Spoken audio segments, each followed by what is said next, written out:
J'ai une idée. Je sais comment faire pour que Ambre gagne rapidement en popularité. Je viens d'avoir une idée géniale. Monsieur Ray, vous vouliez nous voir? Je voulais savoir si vous aviez des nouvelles de Madame Benson. Non, je ne me suis pas éloignée du téléphone, mais aucun appel. Bien.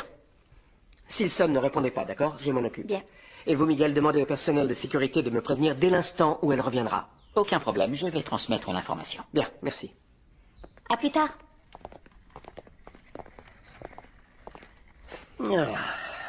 Dans cette résidence, l'atmosphère est tellement lourde qu'on pourrait sans doute la couper au couteau. Que se passe-t-il? Votre fille est partie, nous ne savons pas où elle est allée. Oh! Et tout ce remue-ménage rien que pour cela. Ma fille est une adulte responsable. Elle peut aller où bon lui semble sans que quelqu'un la contrôle. C'est vraiment ce qui vous inquiète? Ou bien il se passe autre chose, Ray? Absolument pas, non. Monsieur Alfredo, tout est sous contrôle. Simplement, votre fille n'aime pas qu'on perturbe son quotidien. Ah, oui, d'accord, je comprends. Ça la rend nerveuse que je sois là. Non, pas du tout. Eh bien, si ce n'est pas le cas, alors, elle est sûrement allée faire une promenade dans le coin.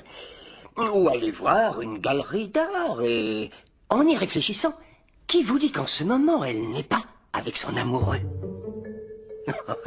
Honnêtement, qu'est-ce qui ne va pas, Ray? Est-ce que j'ai raison? Ça vous rend jaloux que je fasse allusion à ce genre de choses? Bien sûr que non, monsieur Alfredo. Mes relations avec votre fille sont strictement professionnelles. Vous en êtes sûr? Vraiment? Ou y a-t-il autre chose, hein, Ray? Y a-t-il quelques intérêts en jeu, Ray? Hein? Oh, je vois. Il vaut mieux ne rien dire. Comme le dit le dicton, mieux vaut être maître de son silence que l'esclave de ses paroles. Non? Quelle imagination vous avez, monsieur Alfredo? Pourquoi ne pas vous occuper de votre rétablissement? C'est le plus important, non? Veuillez m'excuser.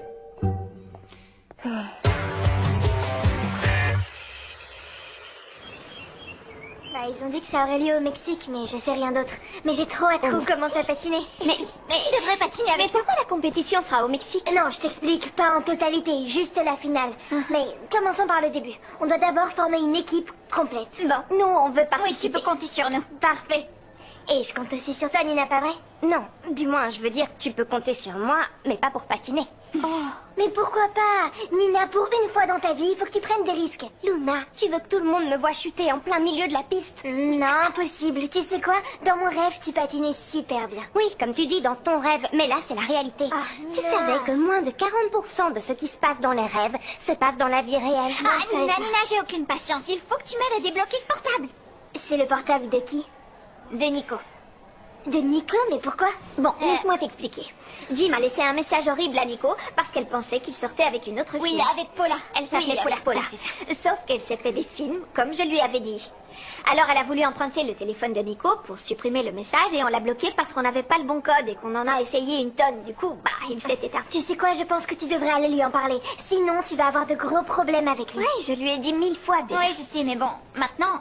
J'ai plus vraiment le choix, je suis sûre que si je lui dis, il comprendra pas. Donc tout ce qu'il reste à faire, c'est débloquer son portable. Et pour ça,